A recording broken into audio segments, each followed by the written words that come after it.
Buenas tardes, soy el contador público Juan José González Mendieta, colaborador de la maestra María Elena González Pérez. En esta ocasión vamos a hablar de liderazgo gerencial. Debemos entender que el liderazgo es fundamental en la administración de las organizaciones. Se tiene que tener un líder que coordine todas las actividades de la empresa o bien organización.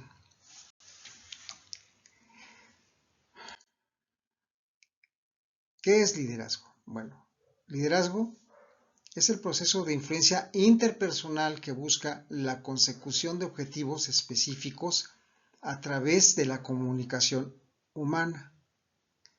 El líder es aquel que lleva a sus seguidores a donde ellos no se atreven a ir solos. Para que exista un líder tiene que tener seguidores. Si no hay seguidores, entonces es una persona que es todo menos un líder. Ahora, ¿los líderes nacen o se hacen? Esta pregunta es muy importante contestarla porque existen líderes que no han tenido una educación ni de administración, ni siquiera tampoco una educación básica.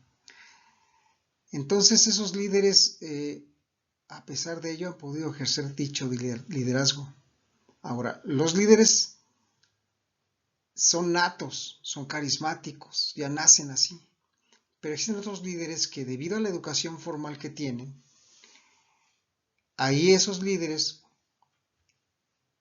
se forman y se hacen mediante el estudio, mediante la adopción de disciplinas.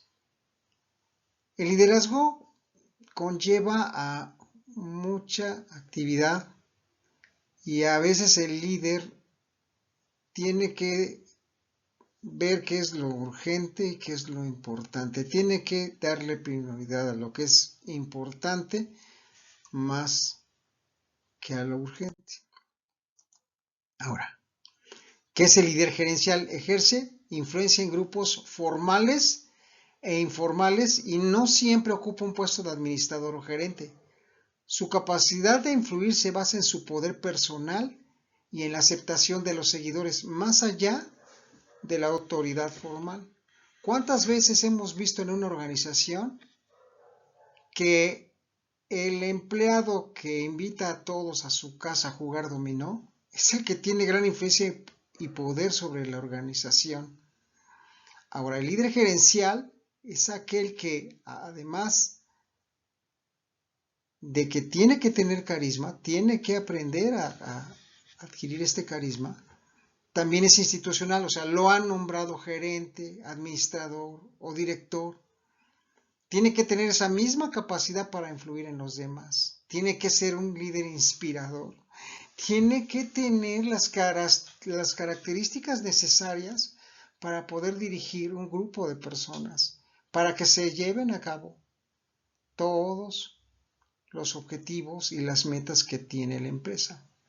Un ejemplo de gran líder, por ejemplo, Hernán Cortés. Hernán Cortés fue un líder que logró la conquista de México, un líder militar inclusive. Ahí tenemos grandes ejemplos de líderes que conocemos. En las empresas, el líder a veces también tiene ese poder informal y a veces es más poderosa la organización informal que la formal. A veces vemos que quien manda ahí no es justamente el gerente, sino es un adjunto o inclusive alguien que ni siquiera conocemos es el verdadero líder.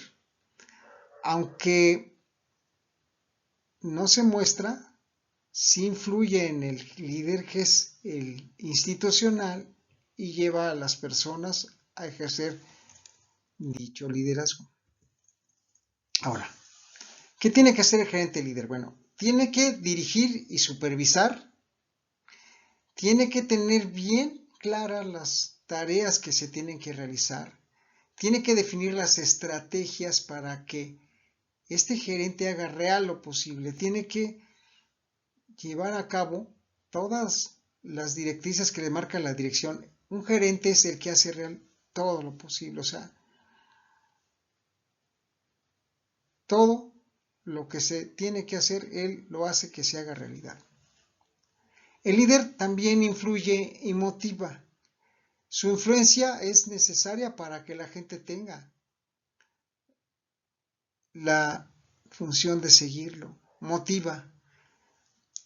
Aquí tenemos que el gerente tiene que manejar personas, seres humanos. Al manejar personas es importante ver que no son máquinas. Y como se los dije al principio de esta exposición, el líder es aquel que va y nos lleva a donde no nos atrevemos a ir solos, pero para que lo podamos seguir tiene que tener nuestros mismos intereses, tiene que tener eso, el poder de influir sobre nosotros, porque nosotros vamos a lograr cubrir nuestras metas personales alineadas a los objetivos de la empresa, pero es el que nos dice cómo, cuándo y dónde vamos a hacer las cosas. Existen muchas teorías de liderazgo, pero el líder tiene que desarrollar el talento, es decir, tiene que ser un formador a su vez de líderes. Tiene que ser un director para formar directores, aunque se oiga como un pleonasmo. Establece una visión en dónde queremos estar. ¿Qué es lo que vamos a lograr en el futuro mediante las acciones del presente? El líder toma decisiones estratégicas. Sí, el líder toma toda la responsabilidad. Él es el responsable. No importa si los subordinados se equivocaron. El líder, el gerente líder, es el responsable de tomar esas decisiones, pero bajo condiciones de incertidumbre. No tiene la verdad la manera de saber si lo que decidió va a salir. A veces, basado en su instinto, y sus conocimientos, por supuesto, tiene que tomar esas decisiones estratégicas. En realidad, los líderes quedamos que para mí hay dos tipos de líderes. El que nace ya como líder, el que es carismático, el que nada más por estar ahí ya tiene una gran influencia y poder. Y hay otros que se han hecho y que sí tienen ese carisma, pero lo han adquirido, no nacieron así. Ahora, los estilos de liderazgo.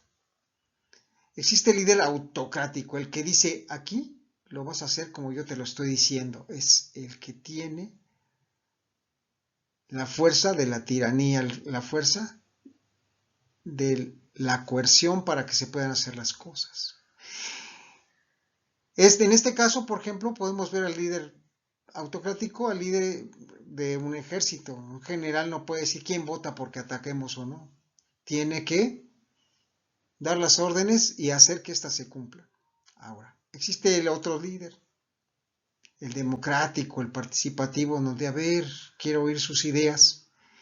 Y sí son necesarios estos tipos de líderes porque hay lugares o bien organizaciones en donde es importante que se reúnan especialistas y cada uno da su punto de vista y en base a esos conocimientos se da o no la tarea que se tiene que cumplir. Ahora, el líder laissez-faire o delegativo, ese básicamente no hace nada, él hace que el equipo trabaje.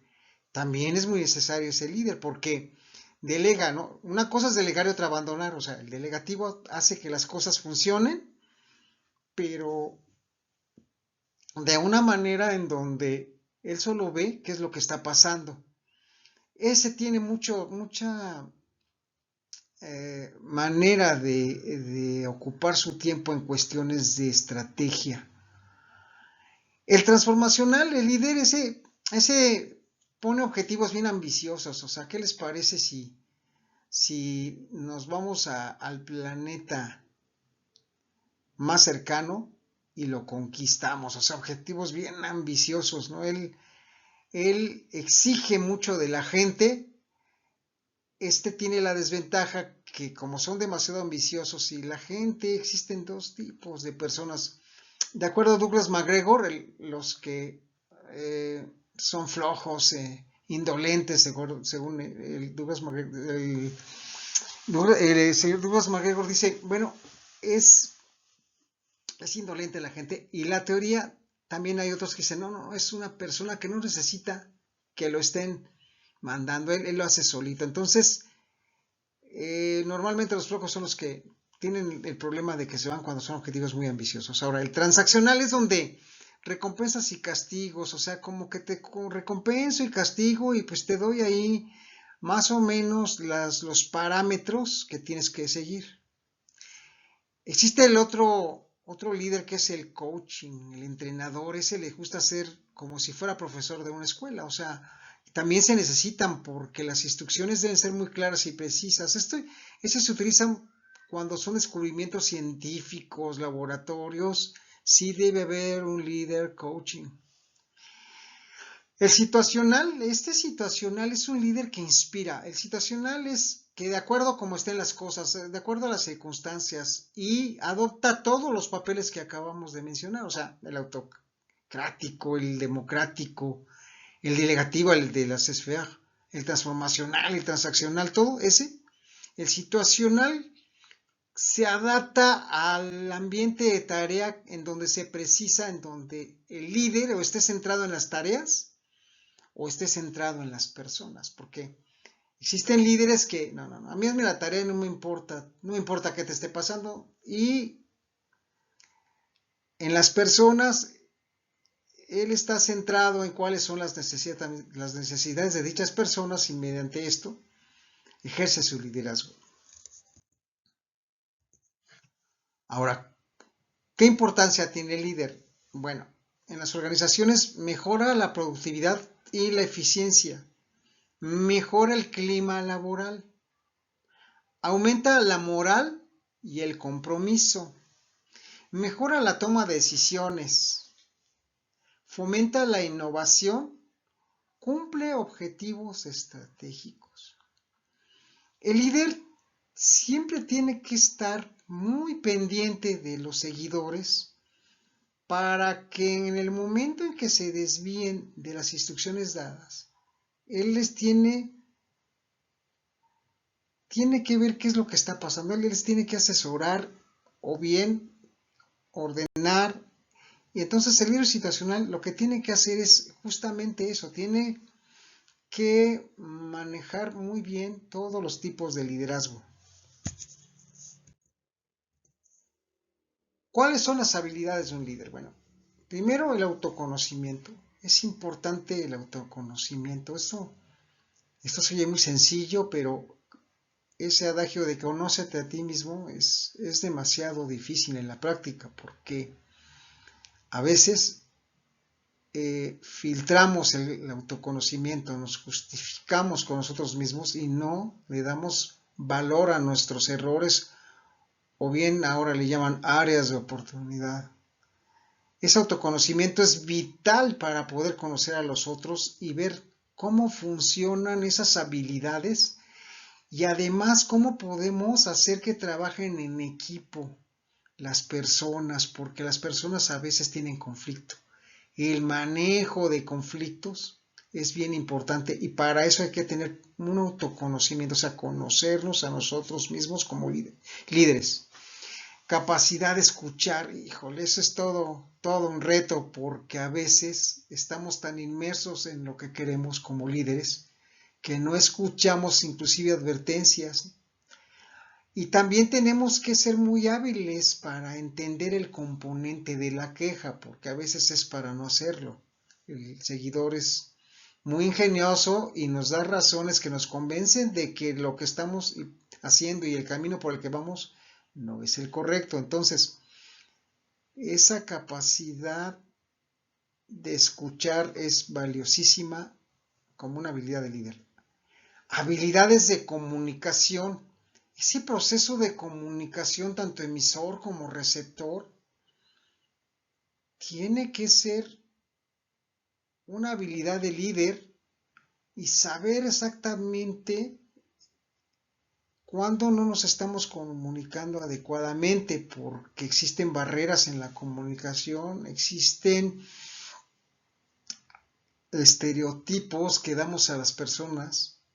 Y el problema es que es de manera bilateral, porque tanto el líder estereotipa como también el seguidor estereotipa, seguidor o seguidora, ¿no? aquí sin problema con el género.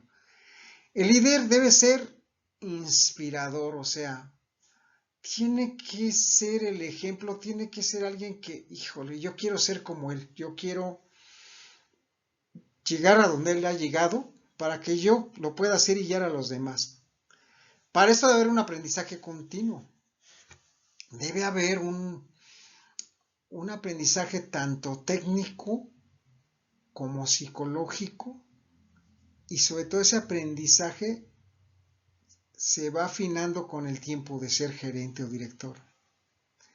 Ahora, tiene que ser hábil el líder para la resolución de problemas y toma de decisiones.